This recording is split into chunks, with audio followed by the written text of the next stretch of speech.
एकनाथ शिंदे यांचे हिंदुत्व हिंदू हृदय सम्राट बाळासाहेबांच्या विचारधारेचे खरे वारसदार आहेत। शिवसेना प्रमुख हिंदू हृदय सम्राट बाळासाहेब ठाकरे यांनी हिंदुत्वाच्या मुद्द्यावर आणि मराठीच्या विचारावर शिवसेनेची उभारणी केली। त्यांच्या विचारधारेने भरलेले हजारो तरुण शिवसेनेच्या झेंड्याखाली एकत्र आले आणि महाराष्ट्राचे राजकीय चित्र बघता बघता बदलून गेले। शिवसेनेच्या माध्यमातून हिंदुत्वाचा विचार महाराष्ट्रात क्रांतिकारी ठरला। मतांसाठी लांगुल चालनाचा विरोध करणे, कलम 370 हटवणे, राम मंदिराची उभारणी, स्वातंत्र्यवीर सावरकरांबद्दल नितांत आदर ही बाळासाहेबांची विचारधारा होती आणि बाळासाहेबांनी ती ठामपणे जपली। देशभक्त मुस्लिमांना बाळासाहेब आपलं म्हणायचे, पण देशविघातक कारवाया करणाऱ्या प्रत्येकाबद्दल बाळासाहेबांना चीड होती। राम मंदिराची मोदी सरकारच्या काळात उभारणी झाली, पण उद्धव ठाकरे यांनी एका शब्दानेही नव्या राम मंदिराचे स्वागत केले नाही। एकनाथ शिंदे मात्र प्रत्येक व्यासपीठावर या राम मंदिराचे कौतुक करतात। हिंदू धर्मियांचा 500 वर्षाचा लढा सफल झाला अशी भूमिका एकनाथ शिंदे हे मांडत आहेत। काँग्रेसचे नेते सातत्याने स्वातंत्र्यवीर सावरकरांचा अपमान करीत असतात,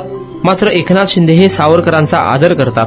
स्वातंत्र्यवीर सावरकर यांच्या अपमानाच्या निषेधार्थ एकनाथ शिंदे यांच्या शिवसेनेने मी सावरकर अभियान राबवले आणि सावरकर सन्मान फेरी काढली। एकनाथ शिंदे यांनी कलम 370 हटवणाऱ्या विचारधारेची युती करून आपणच बाळासाहेबांचा वारसा पुढे नेत आहोत हे देखील सिद्ध केले। रामगिरी महाराज यांच्या अटकेची अन्यायकारक मागणी अनेकांकडून केली जाते, मात्र रामगिरी महाराजांच्या व्यासपीठावर स्वतः जाऊन एकनाथ शिंदे यांनी संबंधितांना चांगलाच संदेश दिला आहे। एकनाथ शिंदे यांनी कोणत्याही जाती धर्माचा तिरस्कार कधीही केलेला नाही, उलट सर्वांना चांगली वागणूक दिलेली आहे। पण हिंदूंचा सन्मान झालाच पाहिजे, हिंदूंवर कोणत्याही स्वरूपाचा अन्याय होताच कामा नये ही बाळासाहेबांची भूमिका आणि हिंदुत्व एकनाथ शिंदे पुढे नेत आहेत। एकनाथ शिंदे यांचे हिंदुत्व हिंदू हृदय सम्राट बाळासाहेबांच्या विचारधारेचे खरे वारसदार असल्याचे अनेक जण सांगत आहेत।